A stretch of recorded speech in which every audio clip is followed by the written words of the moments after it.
The event, as you guys know, was done in partnership with Venture Fuel. Venture Fuel is a friend of Alphonso. They represent Alphonso in Boston. They're also a really cool company that finds other really cool companies and run essentially a virtual CRO for these hot little startups. We got to know Venture Fuel when we were a very small startup. We've had really amazing relationship over the last year and a half. And I wanted to invite Fred up here for the next panel. Fred is the founder and CEO of Venture Fuel. Fred, take it away. Thanks, Ashish. Yeah, so I founded Venture Fuel about a year and a half ago, and a lot of what we just heard is the reason why was brands and agencies kept asking what's next. Everything's changing month to month, and it was hard to stay in front of that. And so what my company does is find some of the early stage startups and help them get in front of the right brands and help them position their strategy. And Alphonso was one of the first companies we worked with, and we had a great relationship, and it's exciting that the game plan of our business is to get them to a certain stage and then let them run on their own. And so it's really great to see how far they've grown and what they've done. But I'm very excited to host the next panel here. So Sean and Stacey, if you guys want to come up. Grab it. You can choose your spot. I'll let you guys give your self explanation, but it's in terms of who you are and what you do. But it's a really, both these panels have been very impressive in terms of your background, both on the digital and the television side. So Stacey, do you want to start off? Sure. I'm Stacey Shepatin, and I'm Executive Vice President and Director of Integrated Video Investments at Trillium Media, which is a Hill Holliday group. So I've been there for 18 years, and I run all of the investment buying for all of our clients on a national basis across all video platforms. I'm Sean Corcoran. I run digital media and for Media Hub Mullen, which is the media arm of Mullen Lowe, and I run innovation for the Mullen Lowe creative side of it. I don't currently have a title. In between titles, so. That's actually the goal tonight, is we're going to come up with a title for Sean by the end. A lot of words in there, so. Exactly. Well, I think one of the things that's really interesting about the two of them is your background is so strongly on the TV side, you're on the digital side, you both play on both fields, but can you kind of describe how you and your agency and your clients what is TV these days?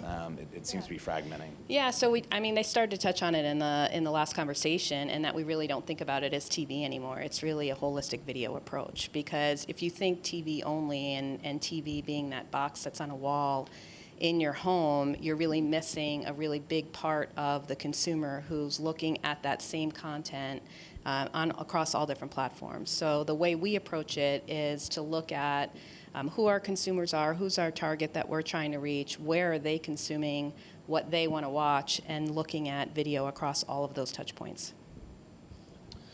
Yeah, it's a similar approach for us. We kind of talk about multi-screen planning. It's been kind of at the foundation, a lot of what we say, and I think we try to talk about things like there's a Nicholas Negroponte, I think is his name, the MIT Media Lab founder. He had a great quote at one point. It was something like, I'll paraphrase it, the future of television is to not think of television as television. And I think he said that in 1985, which is really cool. So I think you think about it that way, it's the same idea where it's, you have to start thinking of this as, a multi-screen video world. And, be brutally honest, I think we like to think that way, but you have to bring the whole infrastructure with you. So I think that's probably the thing that I see personally. It's like, yes, we can speak this way, but you got to bring your clients, your partners, the rest of your agency, and everything else with that. So I'd say for us, it's a philosophy that we're starting to embed and do more and more of.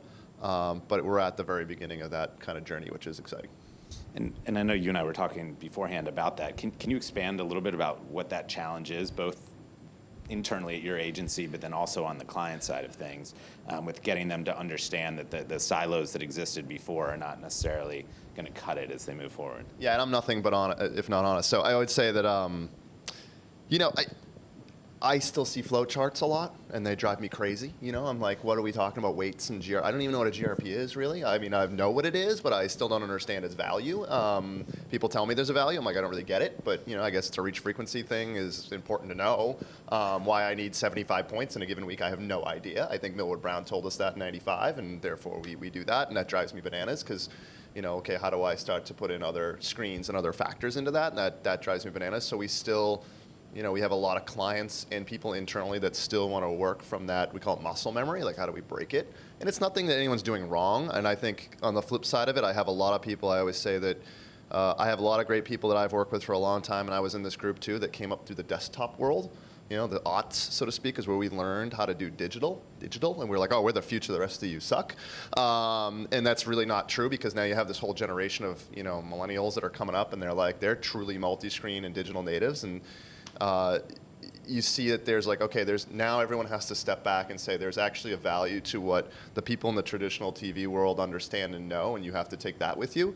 There's a value to what the people in the digital space have, and kind of your newer breed as well that can talk truly multi-screen and kind of bring that all together and truly find, that bridge and be like, okay, how are we all talking? What's valuable, and then what are we going to throw away? And I think we've had some success in that. My biggest challenge is probably my clients, because I had an argument with the CMO the other day about TV weights, and I was like, I have no idea what we're talking. I really have no idea why you need 100 points, and he can't even give me a great answer on it. And it's like, okay, well, then why are we having this conversation? Because I've been doing this for 25 years. I'm like, okay, well, things have changed, and I don't want to be a jerk, because I don't have a great answer on what you actually do need, but I think we need to go and start to learn a little bit, and therefore you have to kind of put down okay, let's start to phase this out and figure out how to learn. What do you think? So I think there's a couple of things that go into why it's hard to move some clients away from that traditional thought of TV and into video agnostic. And a lot of that is, over the last couple of years, we do have a lot of evidence on the success that TV has for our clients' campaigns, right? So we've run a media mix. It has driven a certain amount of traffic, whether it's a retailer, into stores, and drives a certain amount of sales. And we have that data to prove out that level of GRPs, reaching that many people, has driven this many people in store, and the attribution can be made across channels. And so when you know that and you're held accountable for that on the client side, it's hard to shift them away from that. But that is looking in the past as to what works, and it doesn't take into account the changing behaviors and how people are migrating pretty quickly into different channels, however they're consuming their media. And so our job is to take what's worked and what we can prove that works, but also marry that with what's changing and getting our clients to understand that they need to adapt what's working, because 6 months from now, what worked 6 months previously may not work that same way. So there is that difficulty in getting over, well, I know this works, it's worked for me in the past.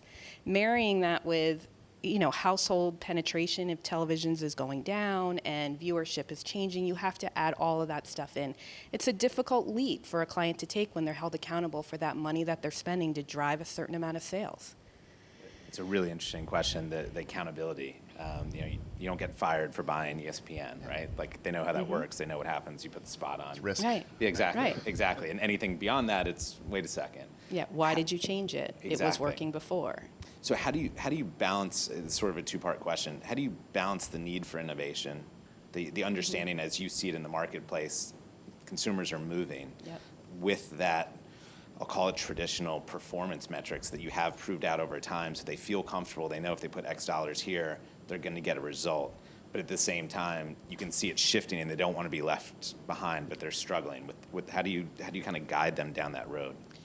I mean, there's a couple of different ways to look at that. You could say in one case, technology and applications and things are changing so quickly, something's hot today and not tomorrow, and if you don't take the risk early stage for something that you believe can deliver on a business goal, it could come and go, and you would have missed a great opportunity that could have delivered for your brand. That's one way to look at it. And then there are longer term behavioral changes. So understanding the difference between what's coming in and out and what's a long-term behavioral change is something that we have to understand and do a lot of work around understanding truly what's driving that behavior change, and if that's a longer lasting change versus, something that's just here today, gone tomorrow. Yeah, I agree. I think, there's a couple things beginning of each year, you want to sit with your clients and say, we need to make sure we put aside a certain amount of money for something new. Unfortunately, there's 1,000 different new things that you can be doing, so you have to make a priority game out of that. A lot of times the other thing we like to do is set a long-term ideal state. So we might say, look, in 36 months, this is what the world's going to look like. we're putting together, we've implemented a DMP on the digital side, and we have an attribution model, and we have media mix model, and we have these like 13 things, and we're looking at the world saying it looks like it's going to go this way, right? Like you heard, Mike say it earlier. I think we was, everything's moving digital, and how can you look at the TV space? How can you look at the digital space, the cross-device space, in 24 months or whatever it may be, and say, I think this is the direction we want to be pushing you in, and saying, okay, we need to phase that out a little bit, and then kind of bring that back to help test, your testing priorities. I'd say that's another way. And the last one I would say is just the way we're organized. I think the way I look at it is we have group directors who run business, and their job is to run certain piece of business, say, I'm doing the best for my client. That's absolutely what they should be doing with their job, and they do incorporate new opportunities into those. But then you have people like myself that get involved in several clients that will come in and say, okay, let's look at this from a different perspective. Are we pushing the boundaries? Are we really doing the right thing here as an agency to push forward and be different and be unique, and actually push them forward? So kind of having that matrix approach kind of helps, because that way you kind of get the right approach from both sides of it. I would just add that it's very important, and we talk to our clients about this. Having a test and learn approach as part of that overall media plan is really important. And sometimes testing fails, right? It doesn't deliver, but that learning is really important in how we move forward. So it's a big piece of how you're looking at your overall media plan. You have to be willing to test into some of these new technologies and new behaviors. It's really interesting. So from my end, I'm always dealing with sort of the new shiny toy, which is really exciting while it's the shiny toy. Once it's not the shiny toy. The question I have is the test and learn budgets. You try something for the first time, and it tests, and it actually performs. I've seen it's actually a challenge to get it back on the plan a lot of times, because it's not the shiny toy anymore, and now it's in this sort of in-between stage from the test and learn to the ESPN. What are your thoughts on that? And are there ways to test to help companies grow and go from just the shiny test to that next level? Yeah, again, I don't see it as the shiny test. I see it as a test and learn approach that's scalable, that we can roll out into a larger part of the overall media plan. So a shiny new object that's in and out is not as exciting to me as something that I feel like has longer term potential as part of how it can deliver for whatever our business objectives are. So I don't think any company wants to be a shiny new object that's in and out. I think they all want longer term potential. So, if it tests and it works and it's delivering on a business objective, there would be reasons to roll it out in a larger way if the business objective continues. If it doesn't, there may be a change in objective that may not work anymore. So it really just sort of depends on what our goals are. Yeah, excuse me, I'd say, hopefully in the test and learn, if it is considered kind of in the fail bucket, that there's at least good learning there to figure out how to try it again. I would say another approach for us would be, looking for creative solutions to problems, right? And so, a lot of times we like to do things like, what if we brought something back that wasn't that shiny, but that was shiny before and isn't that cool now, and try to do something with it. We did that with iAd a couple of years ago at the end of its kind of life cycle with Zappos, and they were really excited about it, because we called up Apple, and Apple had been twisting our arm for years, and we said, at the end of this life cycle, could we use this thing in a fun way? And they were like, absolutely. So that kind of retro style approach was kind of fun, but just kind of looking at the problem and saying, okay, what are the potential solutions to your problem? Let's say we tried, tool X or partner X, and it didn't do well last year. Well, it could make sense in this scenario. Let's try it again. So I think the idea of, again, kind of having that, look, it's okay to fail a little bit. I hate to say it's so overused, but there is a little bit of that, it's okay to learn again and try something again, and not just put that in the death bucket, right. Which happens, Sure. Unfortunately. How are you guys helping your clients sort of merge these worlds? We're talking about video agnostic from a creative standpoint. Are you seeing effectiveness where they're repurposing their video that they do on TV across devices, or what's your sort of perspective on that world from a creative standpoint and effectiveness?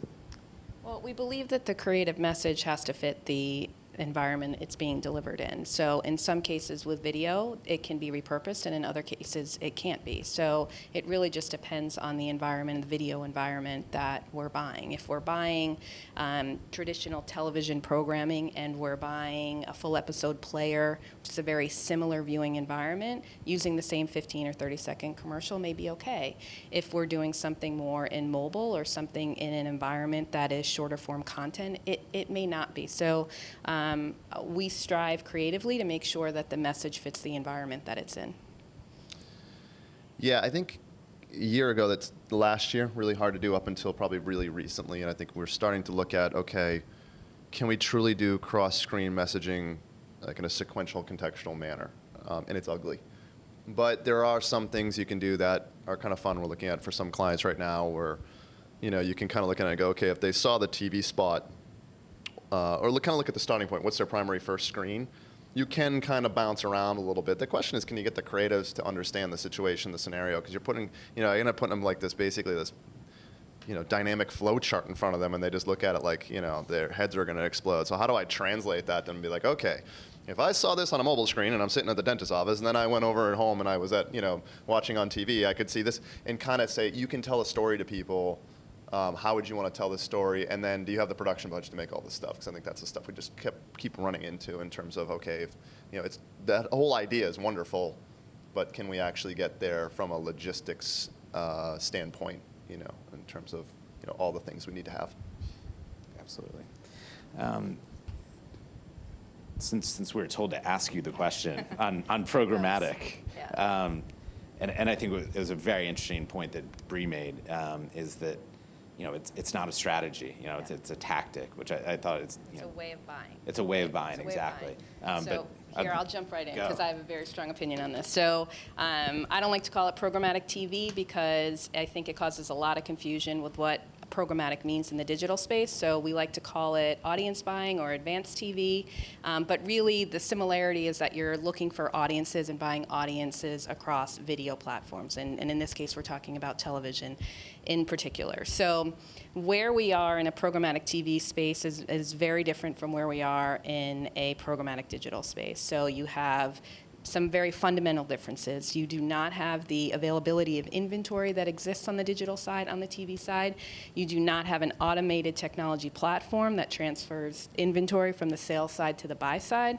It's very far behind, and because there is this limited supply of television inventory that networks can sell out on their own or have been able to in a traditional television marketplace, they're much less willing to give this inventory up to be sold in a different market where they can't control the price.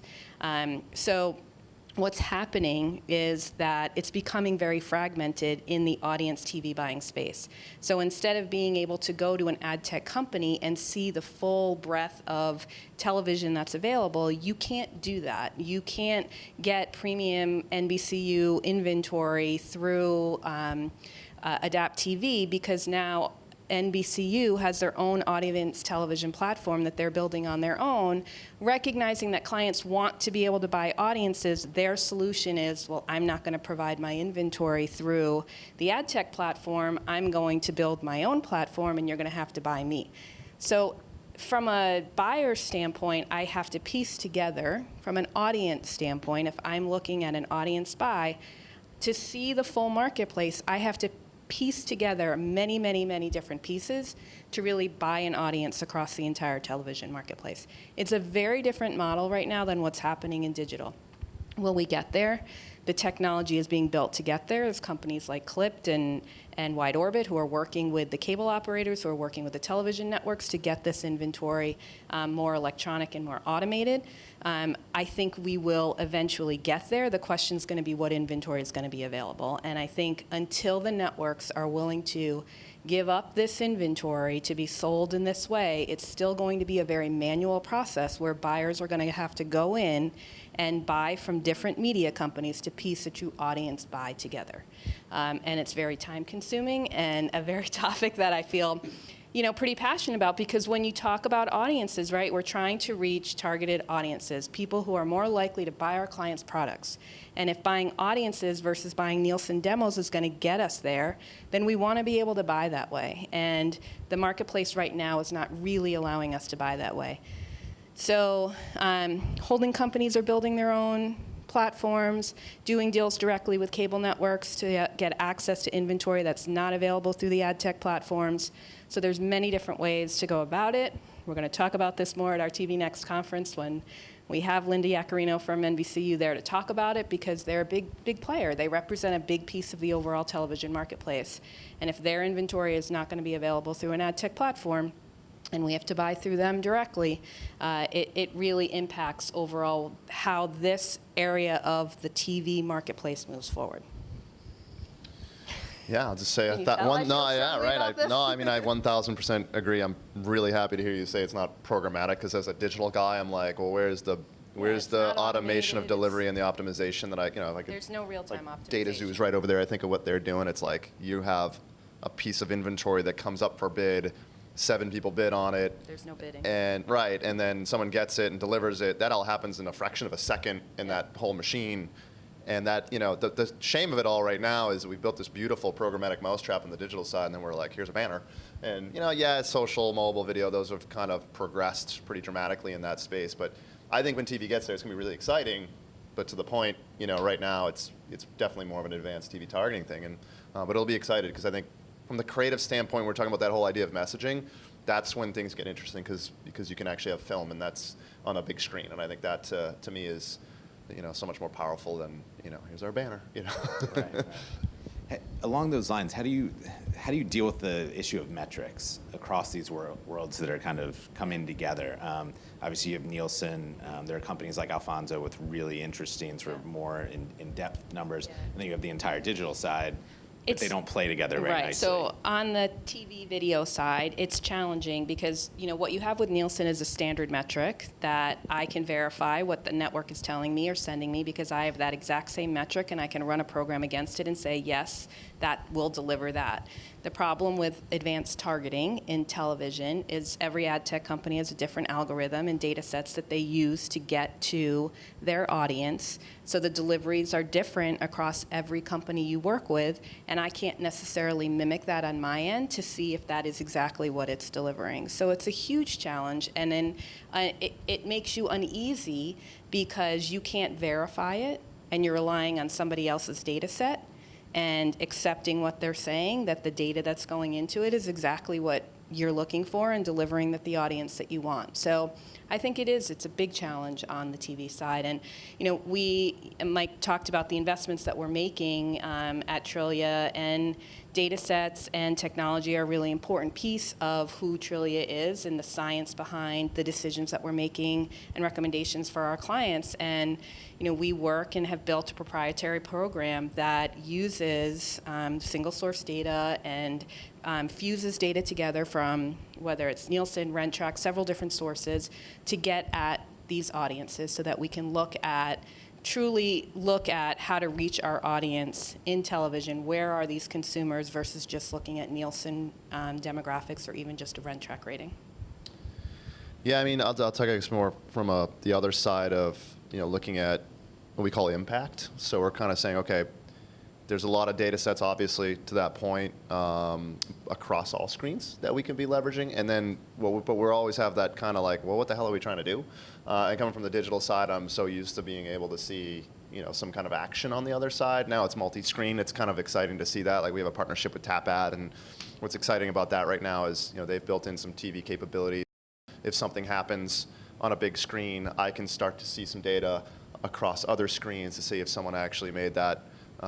Had that action taken. So, it's that kind of a partnership, working with, someone like an Alphonso can do on the other, possibly on the other side of that. So for us, it's kind of like, okay, can we actually see who's been exposed, and then bring that back to some type of action across another screen? And because the other screens can kind of bring you that kind of thing, did they search? Did they visit the site? Did they do something with it? And I think that's one of the things that I tend to focus on a little bit more, while the TV folks tend to focus a little bit more on that targeting and buying piece. My piece is, okay, did some activity happen? Did we see something, and can we use that across the different channels to identify it? Can we get into an attribution model, whatever it may be? Very cool. One last question. We'll get everyone to drinks here. 5 years from now, obviously we can't predict like 2 months from now, but if you thought we're back here in 5 years, what were you most excited about where this is all going in terms of the convergence of TV and mobile, and where do you see it sort of going? So I think we're already starting to see, obviously, that convergence of TV and mobile, and the use of mobile is several different, whether it's utility or location-based. When I look at it from sort of my perspective from a video, using mobile and as it's being used as a second screen or a simultaneous screen to their video usage, right? So a lot of what we use mobile and how we look at mobile now as part of our video buys is how are we creating programs for our clients that understand the usability of mobile as people are watching television. So for example, with Duncan, we've been doing this for several years with Monday Night Football and ESPN and the Field Pass partnership that we have, where mobile and social and the interaction that you can have with your favorite program that you watch before you watch your Monday Night Football game, and the information and the ability to ask questions and be a part of a poll where we're using mobile, how people want to use mobile in that environment. So we're building programs for our clients that takes into account that usability and what's easy for them, and not disrupting what they're trying to do on their mobile device. They're using social media on their mobile device while they're watching TV, so being able to tap into that. So in 5 years from now, will that behavior still exist? I think in sports, when you talk about live sports programming, I do think it will exist. I don't think that that's going to change that dramatically like some of the other viewing behaviors will. So I think it varies by the type of content we're talking about. So when you're talking about, primetime entertainment versus live sports versus news, it's very different. So I think we will see a continual move away from live television in the entertainment area of television. I don't think we're going to see that same move in big, high-profile sports. Or like tentpole events, right? Right, like the Academy Awards and things like that. Yeah, I'll take a different approach. I'll give you kind of a dorky answer. I think there's two pieces for me. One is everything's an application now. ESPN's an application. HBO's an application. That's what they are. I think a lot of what you described probably falls within that, right? It's that idea that I can engage with it, I can watch. They would be all digital in 5 years, right? They would be a digital-only platform in 5 yeah, years. and I think that's where you kind of look at it. It's like the question I think that came up earlier in the prior discussion, which was, how do you actually get access at that content? And that's just a whole other debate that you can have in terms of, I think we're going to see a lot of, I don't think it'll ever be as clean as people want. I don't think it's like I'm just going to be able to pick these 10 apps and that's what I want. I just don't think the world's, I'm a little more skeptical than that. And I think it's somewhere in between what we have now, where it's like I don't need these 500 channels and pay you $200 a month, but I probably will get some kind of package deal for somebody from probably a few different folks to give me some stuff. And I would also say, to be really dorky, there probably won't even be screens in 5 years, let's be honest, between the Magic Leaps, the Oculus Rifts, the, Google Cardboards, all those different things. If you really want to get that dorky, it's, the Black Mirror syndrome, whatever they call about that, where basically all our screens are just going to be black things lying around, probably just have screens in our eyeballs. Whatever it is, it doesn't matter, but I think it's going to be a different kind of world. And, that's why I say the application thing, that's probably what's going to happen. And, I think we'll be, probably half of our inventory will be programmatic in the video space. That's probably true. I think IPG finally they were just 5 years too early soon on it, because I think they had made that prediction that I think it was in 2018. I forget what year they thought it was going to be, but 2015. 2015. Oh, good. But yeah, I think what we would we'll get to that place where it's just big data and technology is just finding its way in our industry. That's all it is, and it's just waiting for some archaic, really big, powerful, and archaic. Business models to kind of crack, and we're already seeing it happen. So I think we're early, but it's it'll be really interesting. That's great. Well, thank you guys very much. That's great. Stacey, Sean, thank you so much. Fred, great job. Thank you, Bree and Mike. We have drinks, we have food. Please hang out as long as you'd like to, and thank you so much for coming.